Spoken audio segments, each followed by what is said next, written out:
As we look at the timeline, we notice that the abomination of desolation appears prominently in this timeline. And so we need to ask ourselves, what is the abomination of desolation in the last days? Among Christendom in general, the abomination of desolation is thought to be something that will unfold when the Lord appears to the Jews at the Battle of Armageddon. However, this is not how Ezra Taft Benson described it. But on the other hand, if the Gentiles on this land reject the word of God and conspire to overthrow liberty and the Constitution, then their doom is fixed, and they shall be cut off from among my people who are of the covenant. Elder Benson goes on to say, the great destructive force, which was to be turned loose on the earth, and which the prophets for centuries have been calling the abomination of desolation, is vividly described by those who saw it in vision. Ours is the first generation to realize how literally these prophecies can be fulfilled now that God, through science, has unlocked the secret to thermonuclear reaction. Here, Elder Benson tells us what will happen to the wicked Gentiles on this land when they conspire to overthrow liberty and the Constitution.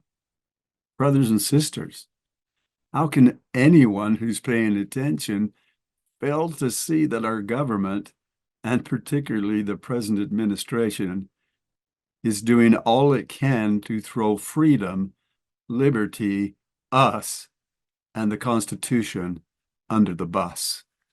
We learn from the second paragraph of Elder Benson's statement that the destruction to come upon these wicked Gentiles would constitute the abomination of desolation in these last days, and that it will come via thermonuclear reaction. We also note that Elder Benson points us to 3 verses in the Doctrine and Covenants, which reads, nevertheless, let the bishop go to the city of New York, and to the city of Albany, and to the city of Boston, and warn the people of these cities with the sound of the gospel, with a loud voice, of the desolation and utter abolishment which awaits them if they do reject these things. For if they do reject these things, the hour of their judgment is nigh, and their house shall be left unto them desolate.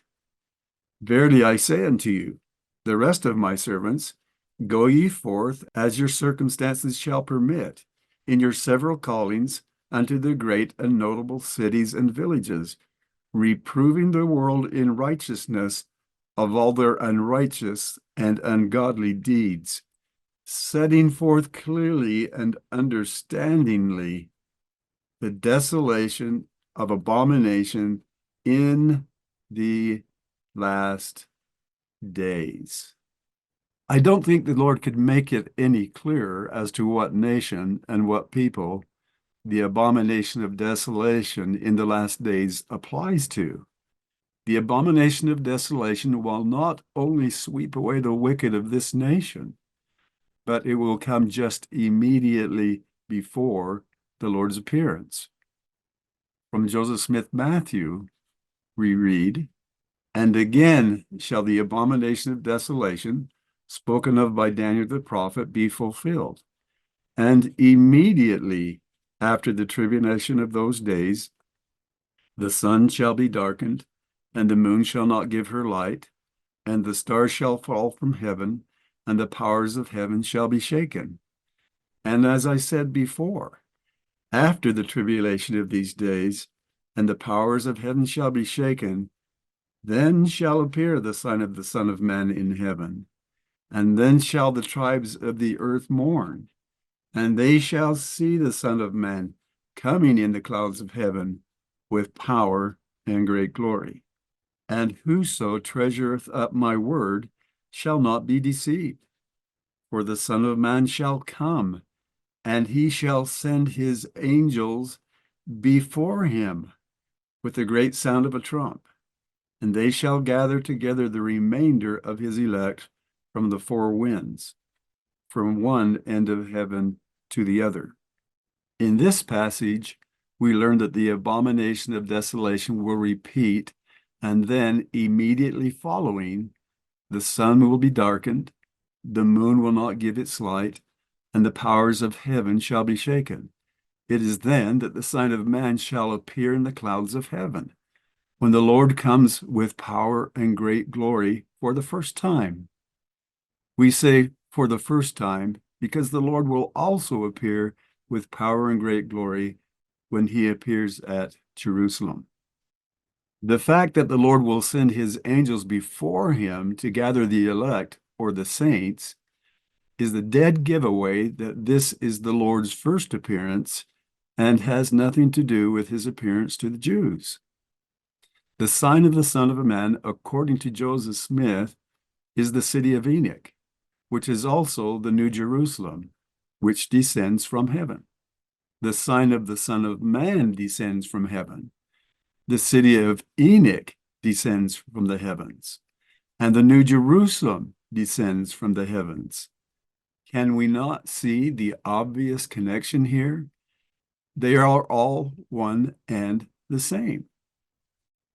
And what of the abomination of desolation being thermonuclear in nature?